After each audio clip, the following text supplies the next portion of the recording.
नमस्कार, मी अंकिता. आज आहे भोगी. त्यानिमित्त आमच्या इकडे वेगवेगळ्या प्रकारच्या भाज्या बनवल्या जातात. त्यामध्ये असते मिक्स भाजी आणि पालेभाजी भाजी. त्यासाठी मिक्सची भाजी असते, त्यासाठी आम्ही ते सगळे मिक्स जे करायचे आहे ते घेतलेले आहे आणि पालेभाजी पण घेतलेली आहे. तिथे मी पावटा, गाजर, घेवड्याच्या शेंगा, कांदा पात, बटाटा, शेंगदाणे, वाटाणा, वांगी हे सगळं मी घेतलेलं आहे. आणि त्याची आता मिक्स भाजी आम्ही बनवणार आहे. त्यामध्ये आम्ही हरभरा पण ओला घेणार आहे. याची पालेभाजी आहे ती आणि मिक्स भाजी असे आम्ही बनवतो. आणि हा जो हरभरा आहे तो ओला हरभरा आहे, तोही आम्ही मिक्स भाजीमध्ये वापरणार आहे.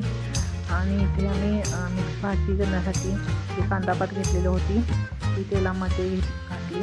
टोमॅटो, जिरं घालून थोडासा टोमॅटो भाजून घेतला आणि हे खोबरं आणि थोडंसं तीळ घालून आलं लसूण जे वाटून केलं होतं ते घातलं.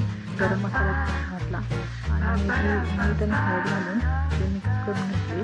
त्यानंतर जे आमचा कोल्हापुरी घरगुती मसाला आहे तोही आम्ही त्यामध्ये घातला आणि तो आपला जो मसाला आहे तो चांगला भाजून घेतला.